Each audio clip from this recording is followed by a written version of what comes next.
Hello, and welcome to The Exchange. I'm your host, Ruby Jones, and I have a special conversation in store for you today. Few names carry as much weight in Denver's history as Wellington Webb. Serving 3 consecutive terms from 1991 to 2003, Mayor Webb led Denver through a period of transformative growth, championing major civic projects, expanding the city's cultural footprint, and setting the foundation for the vibrant, diverse city we know today. In this conversation, I had the privilege of sitting down with Mayor Webb to talk about current issues such as the vibrant Denver bond and why he believes it's an important investment in the city's future, as well as his unique style of leadership and what continues to make Denver such a special place. We reflected on his legacy of walking the neighborhoods, his belief in inclusive progress, and his perspective on how today's leaders can build on Denver's history of community-driven growth. It's a candid, insightful look at leadership, legacy, and the enduring spirit of a city that continues to evolve, one investment, one neighborhood, and one vision at a time.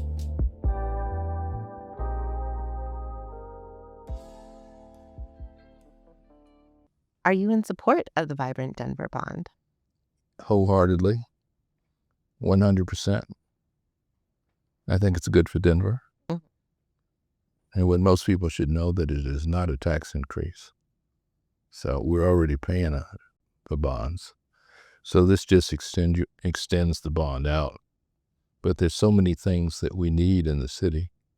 And it's got some specific things in there for Northeast Denver. It's additional money in there for Blair Caldwell African American Research Library that is needed. People go in the library, they know how hot it gets there. It needs help with the HVAC, needs help with the air conditioning, need additional space. And so there's a lot of money in there for libraries in general. I always kid people, especially politicians, and say, always treat those shelvers kindly and thoughtfully, because my first job, I was a shelver when I was 16 years old at Denver Public Library downtown. Wow. And I like to say, you never know when that shelver might be mayor. That's great. Wow. Then that's in the bond.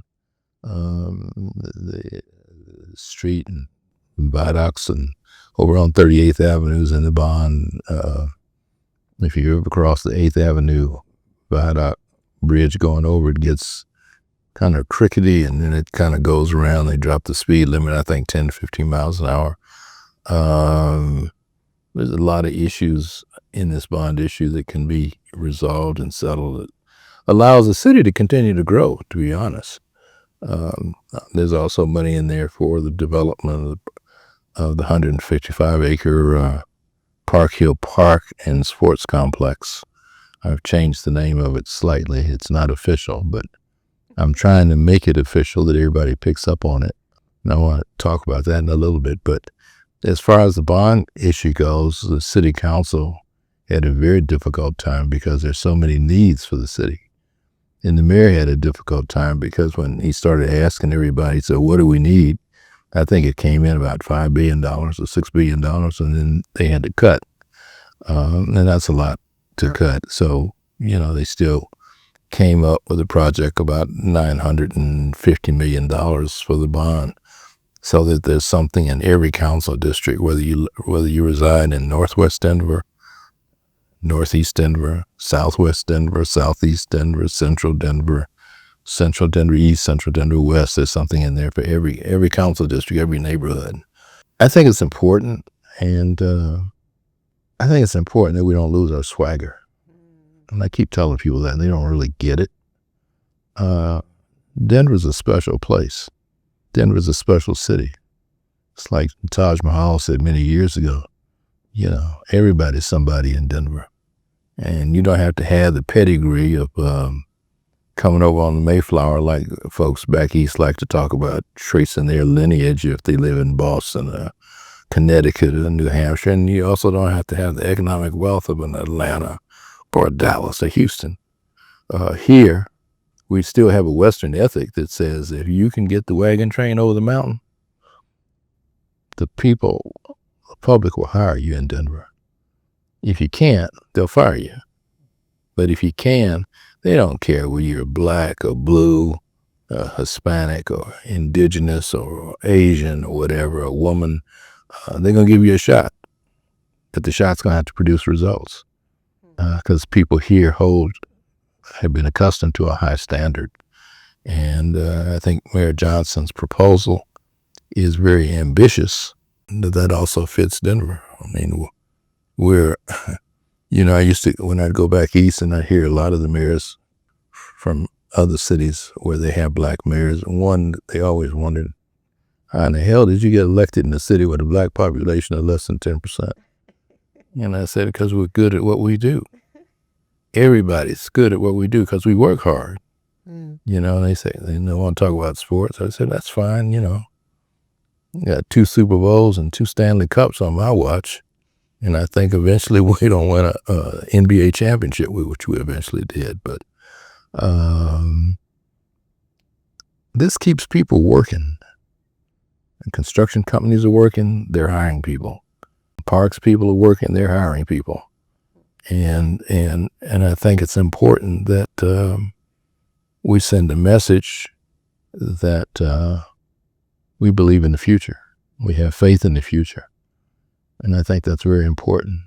Other cities that have chosen to say no, unfortunately, they learn to regret it. Delta Airlines their first stop was Birmingham. And they sent people to Birmingham to talk about, we've got this small airline called Delta and we'd like to make this our headquarters.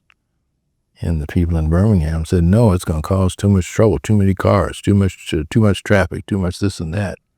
So they said, okay. And they went to Atlanta.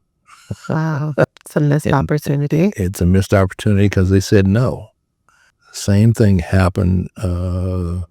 Orlando still got lucky and worked their way out of it. Disney and all those attractions initially were supposed to be right in downtown Orlando. And the council said no. So they went outside the city limits to a little place called Kissimmee and built their facility. So they missed out on a lot of tax money. And then when they figured out they made a mistake, they started building hotels. Oh, wow. They started building hotels to try to catch the traffic. This when the Kissimmee where the resorts are. Right. Phoenix. Arizona Cardinals was supposed to play in a football stadium in Phoenix. They said no. Team built a new stadium in Glendale. Oh, man. Right outside of Phoenix. So I'm saying you got to have faith in the future. And you got to have faith in the city. And so disregard all the negativism you hear on TV or hear on radio that even when the council members may disagree among themselves, at the end of the day, they're all very supportive of the bond issue.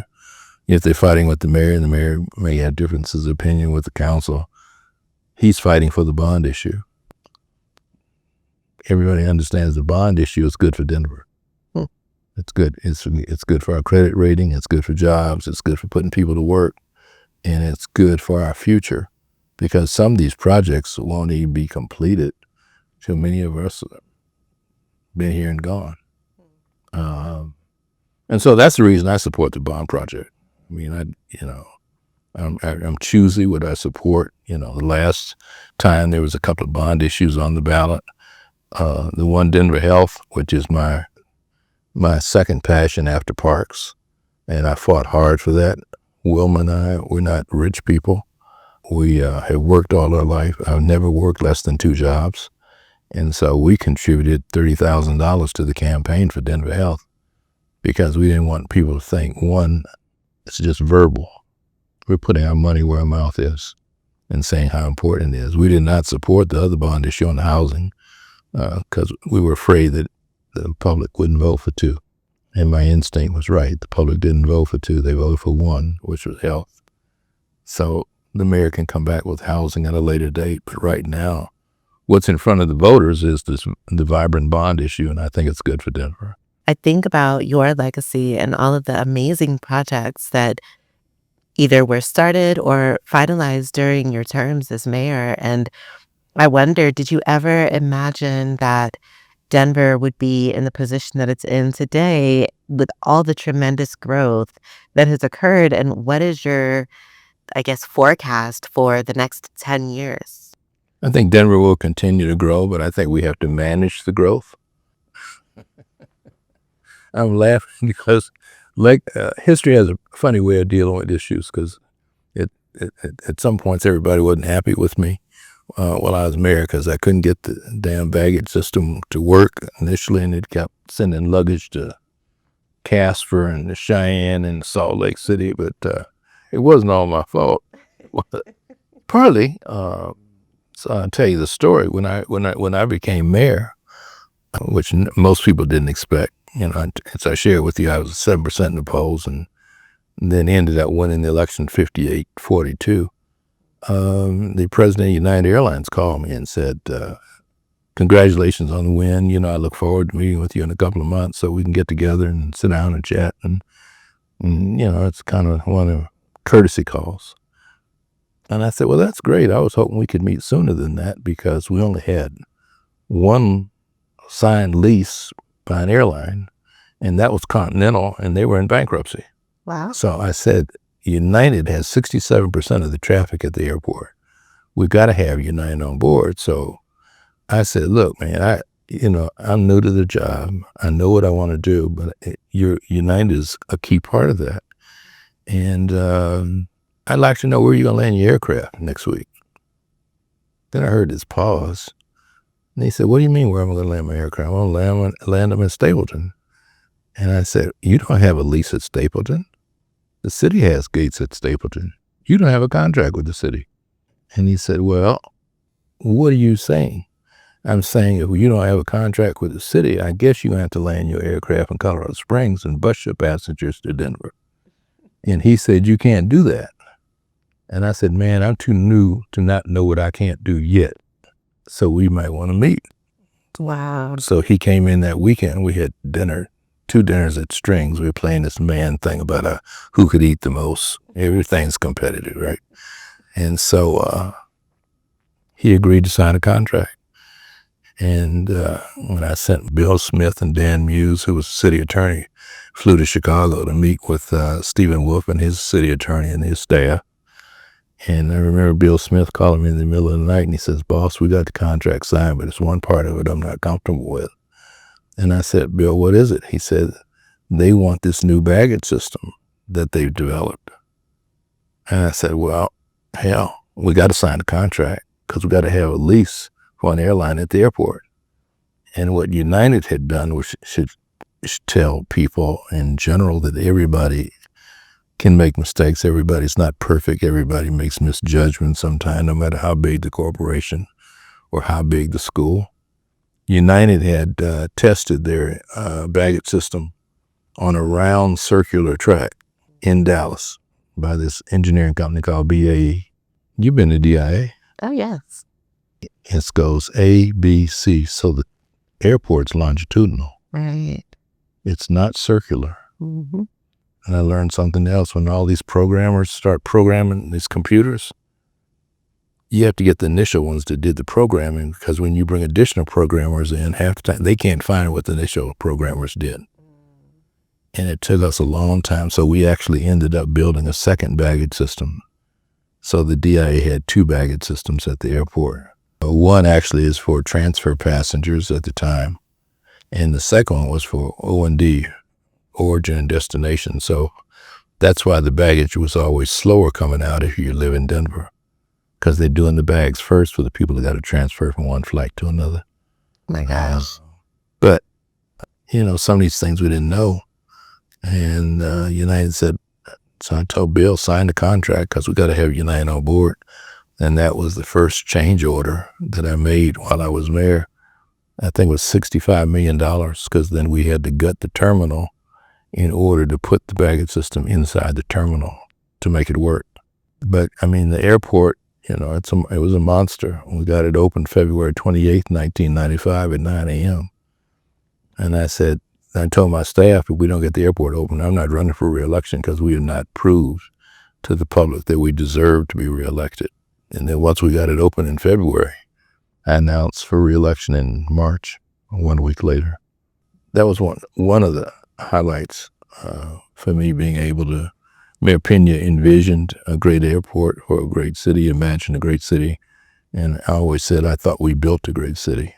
And this vibrant bond goes along with that. You got to keep building. If you ever go to a city where they're not expanding on the airport, that city is dying. What it says is the city's not getting enough population to sustain the airport, so they're cutting back rather than expanding. If you notice, DIA is always expanding because there's more people, more traffic. The state's growing. It's all a metropolitan area. And again, I think the Denver bond issue, vibrant Denver, fits that. It allows us to continue to grow. This is the other thing. When I was elected mayor, they said, what do you want Denver to be like? Boston, Chicago, LA. I mean, they got all these cities. And I said, no, I want people to wish that their city was like Denver. You got to defend the crown. You got to defend the crown. Denver's the crown. I love that. And so many people agree with you because people have been flocking to Denver in the last 10, 15, 20 years even. It's amazing and everyone seems to love it. And something you said a moment ago about Denver being special because everyone is somebody in Denver. And as long as you can do the hard work and prove yourself, you have a place at the table in Denver, and that makes so much sense. That's why everyone wants to be here. Well, you don't have to be related to Ms. Astor, in Boston, right, to get involved, or you don't have to be a millionaire to get involved. Matter of fact, Wayne Cawthon, who was very special to me, was in a variety of positions in the administration. We turned a lot of athletes down who wanted concessions at the airport. Wealthy NBA players from around the country, because it wasn't set up for them. It was set up for people like you. They wanted to come in and, in many cases, put your house up, get a second mortgage, and invest in a business at the airport. Because it's about capitalism. You either become a millionaire or you go bankrupt, right? You go one or the other. But the airport continues to grow. As the city continues to grow, we've got to grow with it. Well, you speak about the airport. It was such a proud day when Denver International Airport opened. Is that your proudest accomplishment from your mayoral terms? No. My proudest accomplishment are the people that worked for me. We gave people opportunities in many cases that didn't have those opportunities.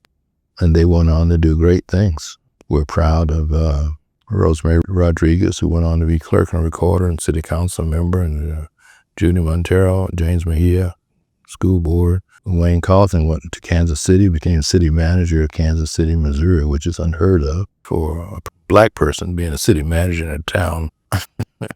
Remembers Jesse James and all the crooks and Quantrell's Raiders and all the people that came out of Missouri fighting for the South.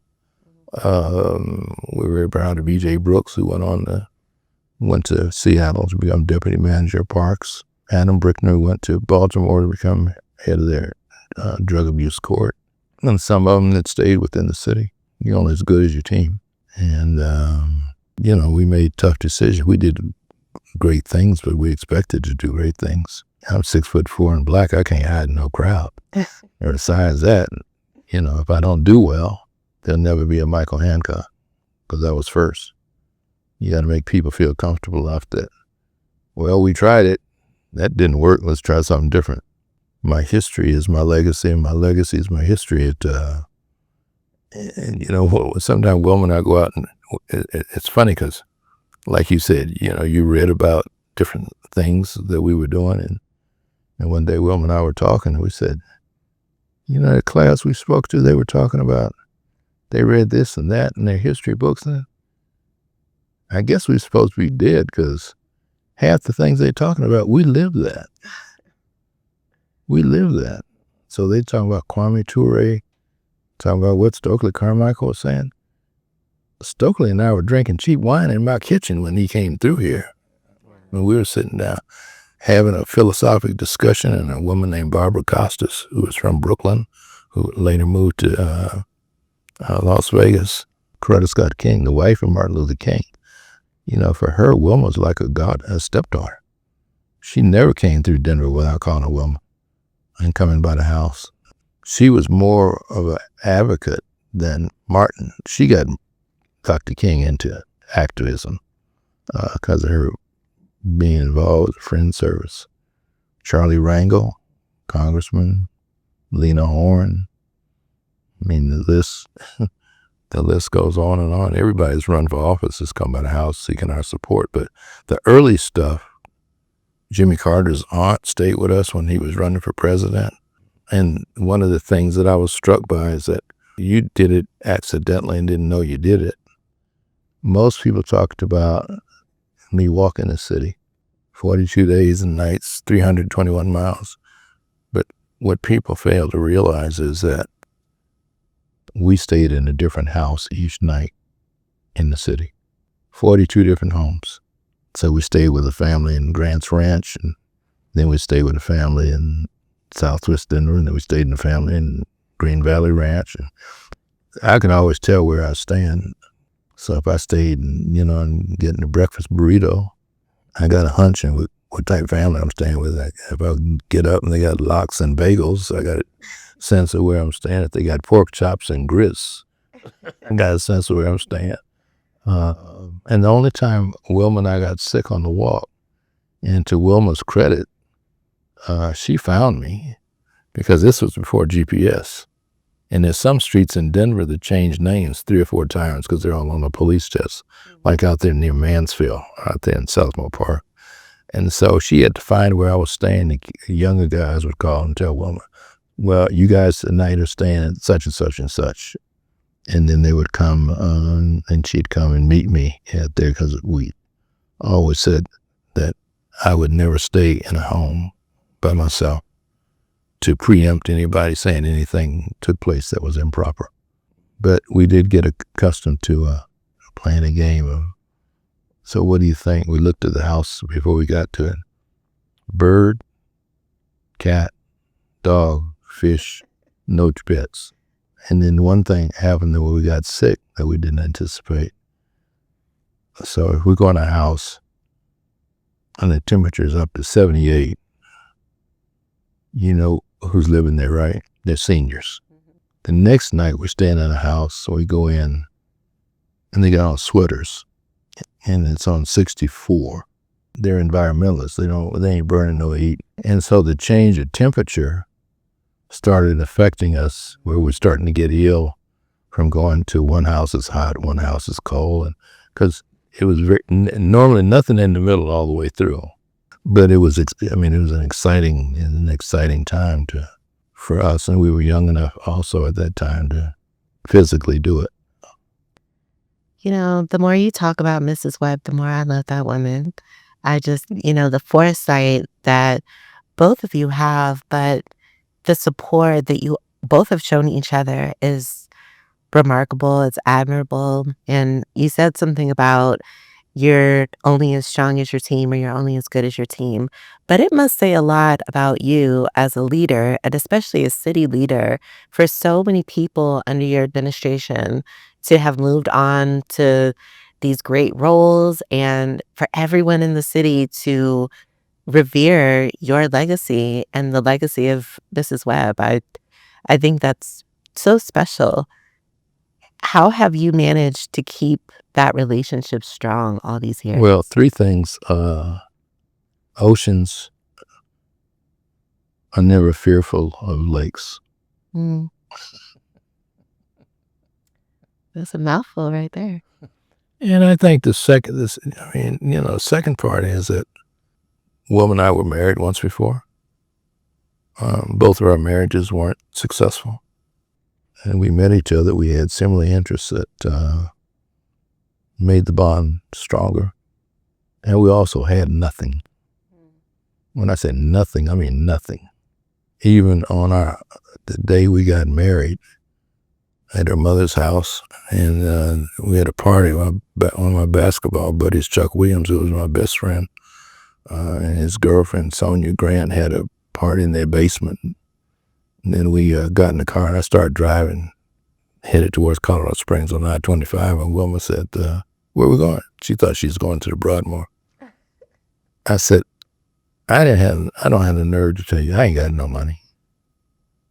I doubt if I got $10 in my pocket. A lot of young girls wouldn't have took that. They said, you better take me home. But what she said was, we better turn around before we run out of gas.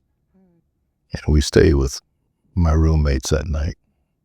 And I said, I promise you, you'll see the world. And, I think 42 countries later, I fulfilled my promise. But when I decided to run, I didn't initially want to run for mayor. I wanted to run for Congress, because I was inspired by the stature of Ron Dellums.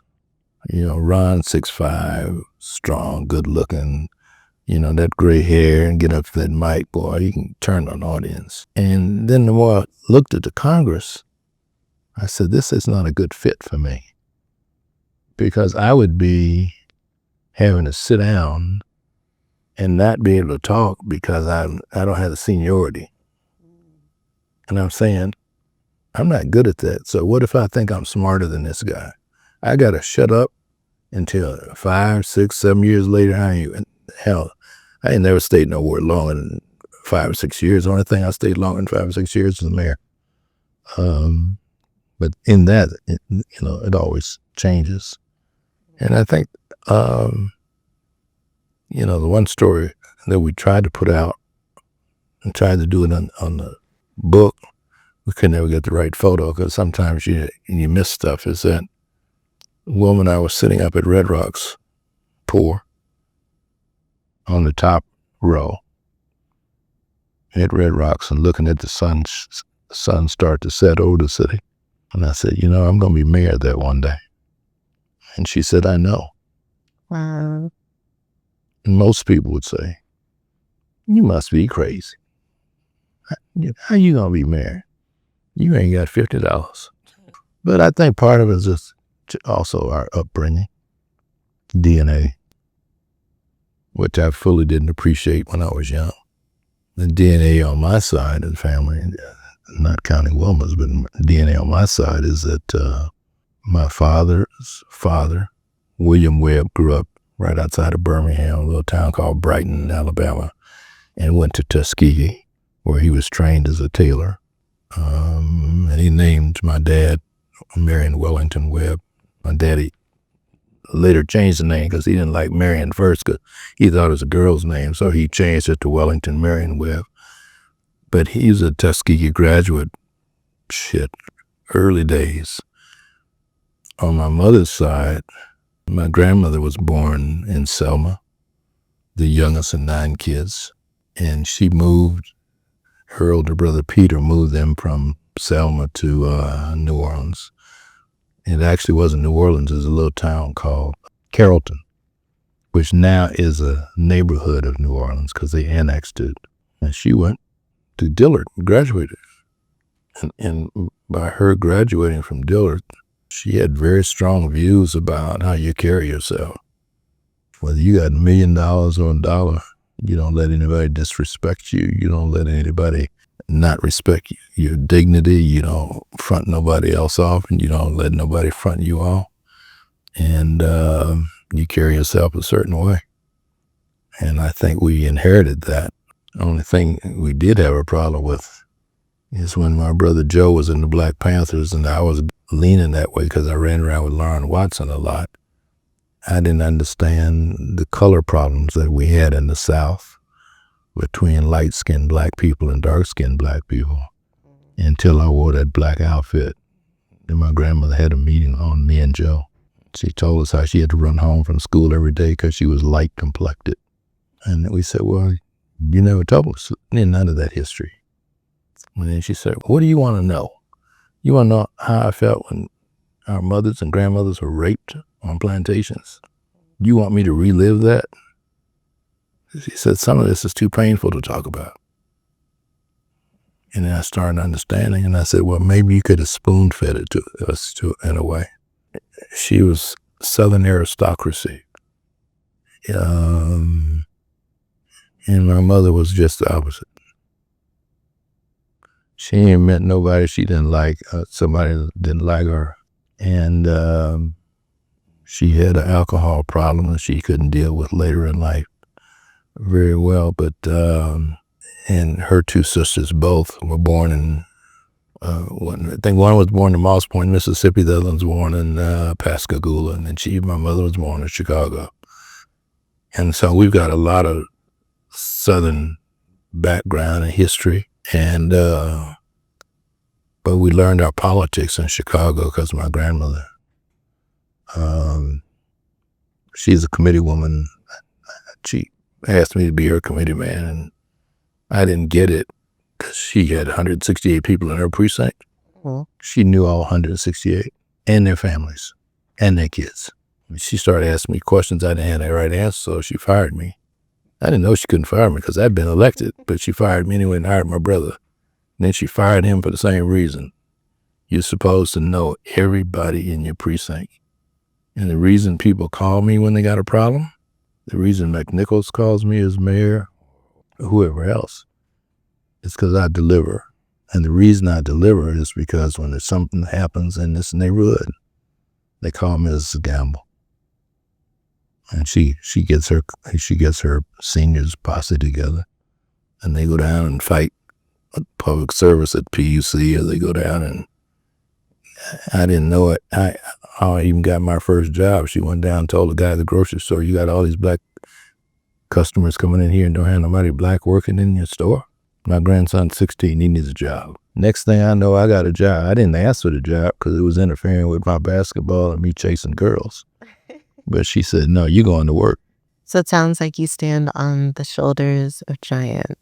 I always hear that quote, but hearing you talk about your family legacy and your family history. I never gave my mother as much appreciation as what she deserved because I was always closer to my grandmother, because my grandmother raised me because I was asthmatic and I couldn't live in Chicago because of the humidity.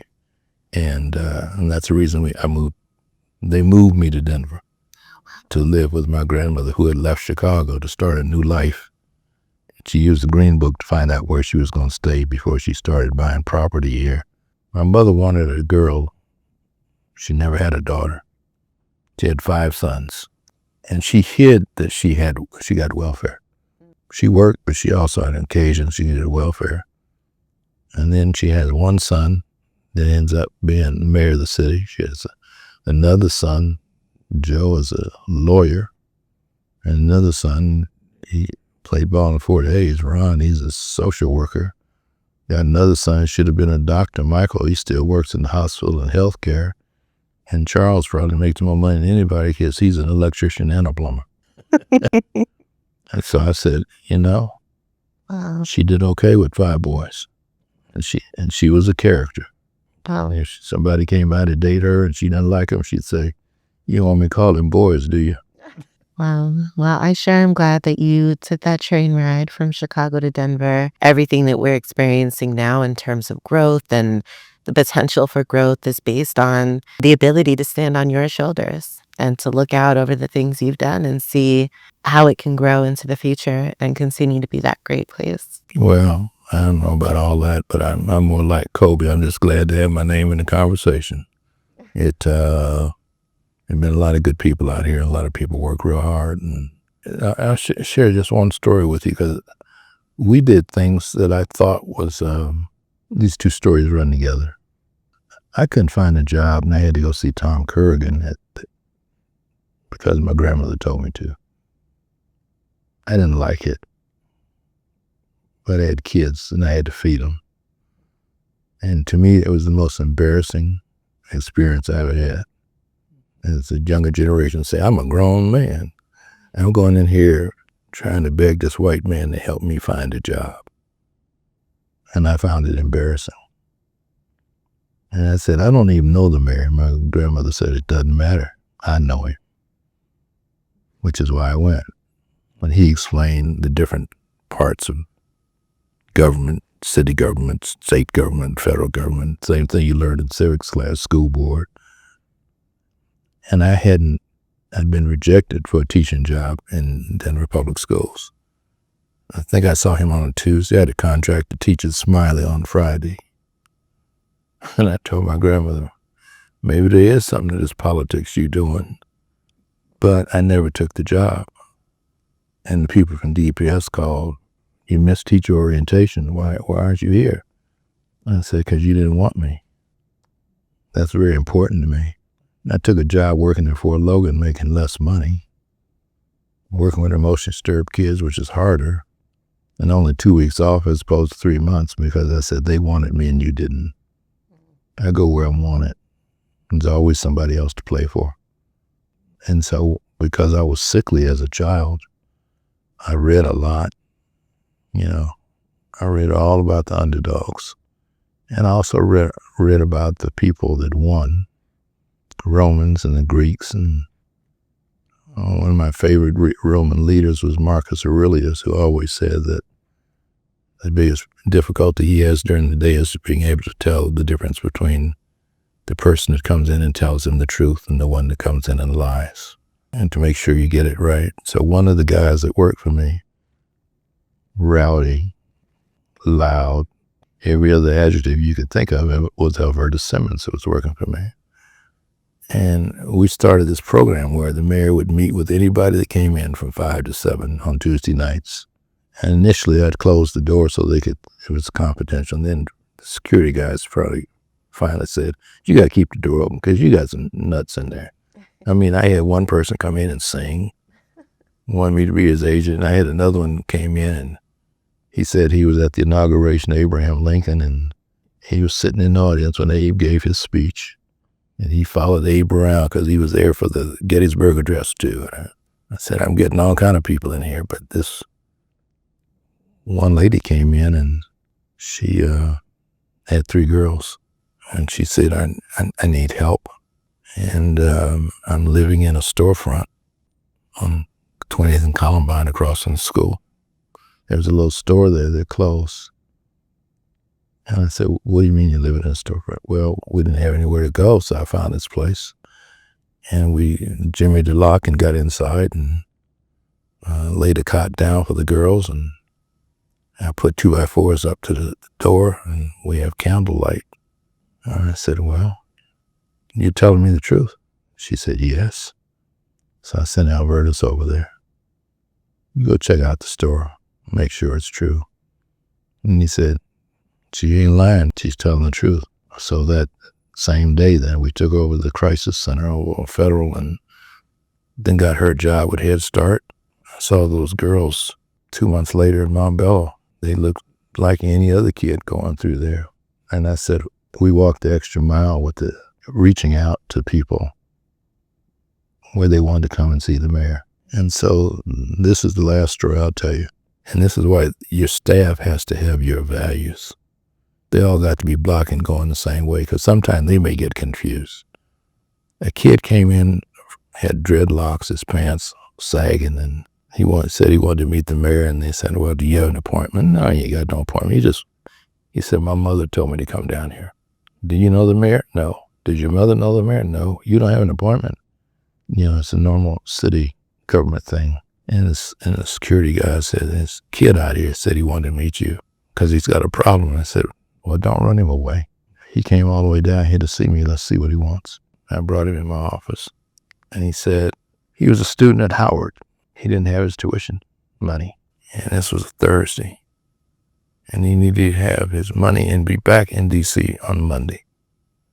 And had nowhere to go. And his mother said, I don't know what to do. She said, go see Mayor Webb. So I had a couple of my staff people call Howard.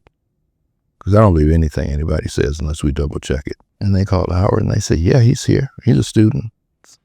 He hadn't enrolled yet because his tuition's due Monday and he's a C+ student. But if Mayor Webb wants to give some money to some kids here at Howard, we've got some A students that's going to graduate and we expect big things from them. And so the staff brought me a list of 2 or 3 kids. I said, I'm not giving those kids no money. I don't know those kids. They didn't walk in off the street. They didn't. I don't know what you missed in my orientation. We help people that need help that's here. And so I said, well, I'm going to tell you what, I'm going to pay 50% of your tuition to get you back in school. tuition, books, whatever it is. And I'm going to have one of my security people take you over. I'm going to call Wilma and see if you guys can go do lunch. And if you pass the test, I know she'll give you the other 50%. And so he had lunch with Wilma, and then security brought him back to the office. So she called me and said, yeah, I'm going to give him the other 50%. You can tell him. And so then I told him that Wilma said, you're deserving. And he says, well, what do I do? I don't know how to thank you. I said, well, you can thank me this way. Only 3 things I want. 1, I want you to graduate. 2, when you graduate, I want you to come back here to let me know you graduated because I want to see your diploma. And 3, when you have the ability to help somebody else that comes and asks you help, you help them because you owe somebody. That's all I want. And we felt good about what we had done. Because this could be a kid that then dropped out of school and couldn't get back, and no telling what happens. And to me, that's what public service is about. To some degree, that's what this vibrant bond is about. It's about building opportunities for kids, building opportunities for the city, building opportunities for the community. It's about investing in the future, investing in the next generation for when we're not here, that we can all collectively say, we left it better than we found it. Thank you so much for sharing that. I really appreciate learning more about your story and your perspective. Thank you so much for joining me for this conversation with former Denver Mayor Wellington Webb. His reflections on leadership, community, and the importance of investing in Denver's future remind us why this city continues to stand out as a place of possibility and progress. If you'd like to learn more about the Vibrant Denver Bond and what it means for our neighborhoods, visit vibrantdenver.com and remember to look for ballot measures 2A through 2E on your ballot this November 4th. For more inspiring stories and meaningful conversations about real people and real purpose, be sure to like this video, subscribe to the channel, and share it with your community. I'm Ruby Jones, and I'll see you next time, right here on The Exchange.